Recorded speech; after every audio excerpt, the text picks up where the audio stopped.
News போட்டோடனே முதல் நியூஸா வந்து இன்னைக்கு எத்தனை கேஸ் என்னென்ன நடந்துருக்கு அப்படிங்கிறதா வரும். அந்த அளவுக்கு முக்கியத்துவம் வாய்ந்ததா அந்த ஒரு செய்தி. ஃபர்ஸ்ட் நியூஸ் அதுதான், ஃபிளாஷ் நியூஸ் அதுதான். காலநிலை மாற்றமும் அதே மாதிரி ஒரு முக்கியத்துவத்தோட அணுகப்பட வேண்டிய ஒரு பிரச்சனை.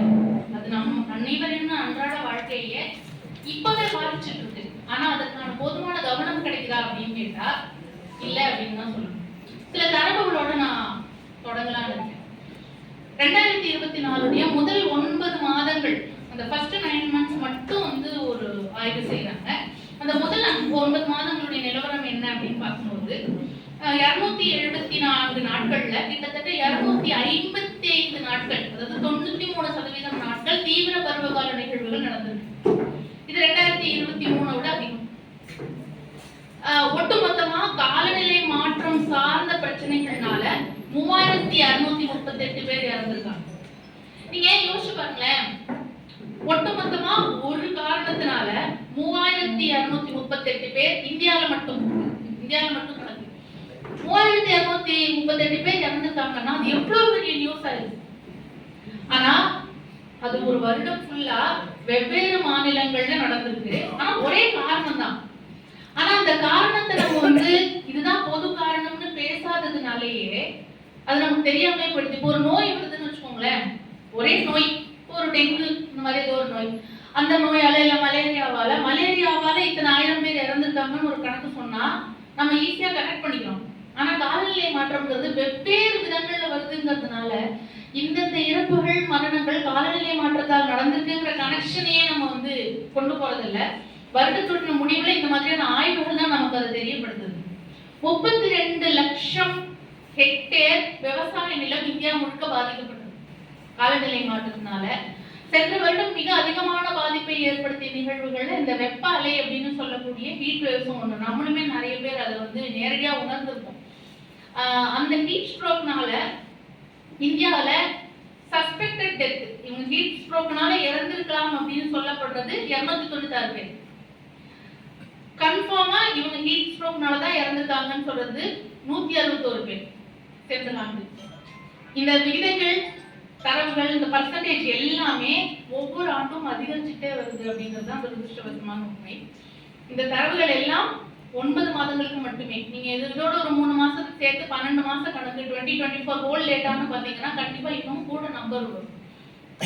அதே மாதிரி சமீபத்திய சில ஆய்வுகள் சொல்லக்கூடிய தரவுகள், போன வருடம் எப்படி இருந்துச்சு அப்படிங்கிறத பத்தி ஐநா சபை அறிக்கை உட்பட பல உலகளாவிய அறிக்கைகள் சொல்லக்கூடிய தரவுகளும் ரொம்ப அதிர்ச்சி அளிக்கக்கூடியதா இருக்கு. கடந்த 8 லட்சம் ஆண்டுகள் இல்லாத அளவுக்கு காற்றுல வந்து கரியமில வாயு அதிகமான அளவை எட்டி இருக்கு அப்படிங்கிறாங்க. ஒரு வருஷமே இது நடக்கும். இதுதான் ஹையஸ்ட் கார்பன் டை ஆக்சைடு அப்படின்னு ஒரு வருஷம் சொல்லுவாங்க. அடுத்த வருஷம் பார்த்தா இல்ல இந்த வருஷம் தான் முதல் அதிகம் அப்படிம்பாங்க. அதே மாதிரி ஹாட்டஸ்ட் இயர் ஆன் ரெக்கார்ட், ஆவணப்படுத்தப்பட்ட வருடங்களிலேயே இது மிகவும் வெப்பநிலை அதிகமான ஆண்டுன்னு ஒரு ஆண்டு சொல்லுவாங்க. அடுத்த ஆண்டு இல்ல போன ஆண்டு அதிகமா இது அதிகமாயிடுச்சு அப்படின்னு சொல்லுவாங்க. அப்ப இந்த ரெக்கார்ட் வந்து ஏறிக்கிட்டே போகுது.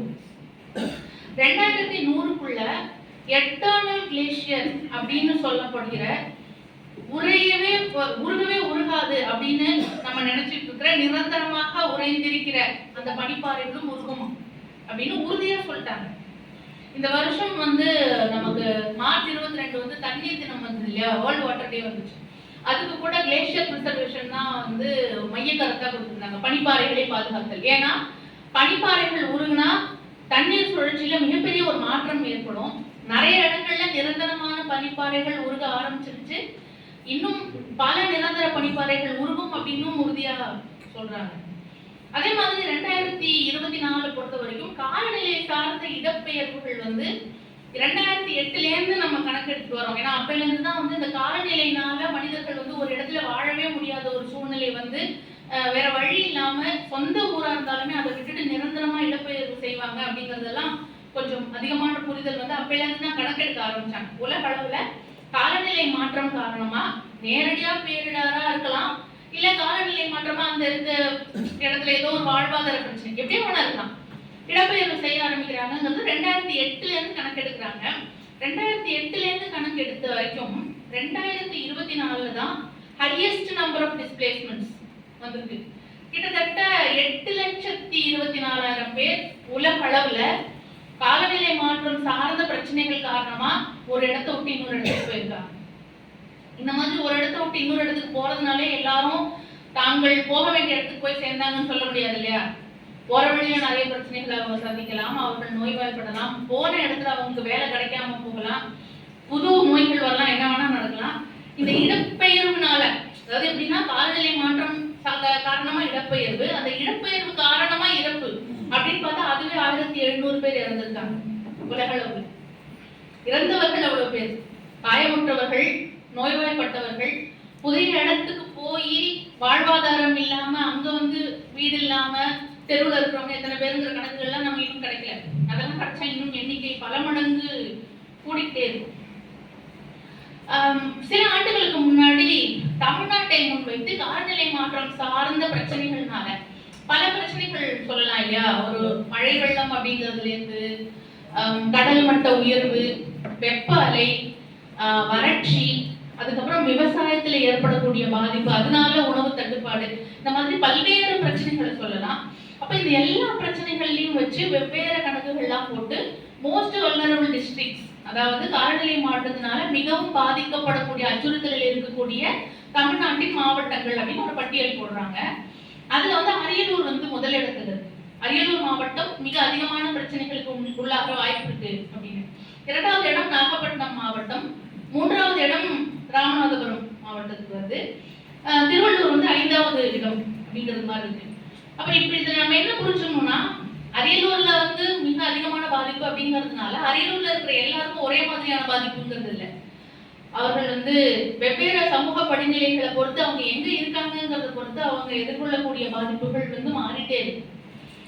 ஒரு திருவள்ளூர்ல அல்லது வந்து சென்னை, காஞ்சிபுரம் மாவட்டங்கள்ல எங்கேயோ ஒரு இடத்துல கடலோர பகுதியில தினசரி போயிட்டு மீன் பிடிச்சிட்டு வரக்கூடிய ஒரு மீனவருக்கும், அரியலூர்ல வந்து நல்ல ஒரு வர்க்க படிநிலையில் ரொம்ப மேல இருக்கக்கூடிய ஒரு பணக்காரருக்கும் ஒரே மாதிரியான பாதிப்பு இருக்காது. பாதிக்கப்படக்கூடிய மாவட்டம் அப்படிங்கிற வகையில அரியலூர் கொஞ்சம் அதிகமா இருக்கலாம். ஆனா படிநிலையில ஒருத்தர் எங்க இருக்காங்கிறத பொறுத்து அவங்களுடைய பாதிப்புகள் மாறுபடும். அப்போ இந்த மாதிரியான தரவுகள் எல்லாமே நமக்கு ரொம்ப பயப்படுத்தக்கூடியதா இருக்கு இல்லையா? இன்னும் புரிஞ்சிக்க முடியல, வெறும் நம்பர்ஸா இருக்கு. பெரிய நம்பர்ங்கிறது புரியுது, பெரிய பிரச்சனைங்கிறது புரியுது, ஆனா இது என்னவா இருக்கு, இந்த பிரச்சனையோடைய பிரம்மாண்டம் என்ன, அதுக்குள்ள வந்து நம்ம தனி மனிதர்களா எங்க ஃபிட்டின் ஆகிறோம், சமூக செயல்பாட்டல்களா நம்மளுடைய இடம் என்ன அல்லது பங்களிப்பு என்னவா இருக்குங்கிறதெல்லாம் புரிஞ்சுக்கிறதுக்கு ரொம்ப குழப்பமா இருக்கு இல்லையா?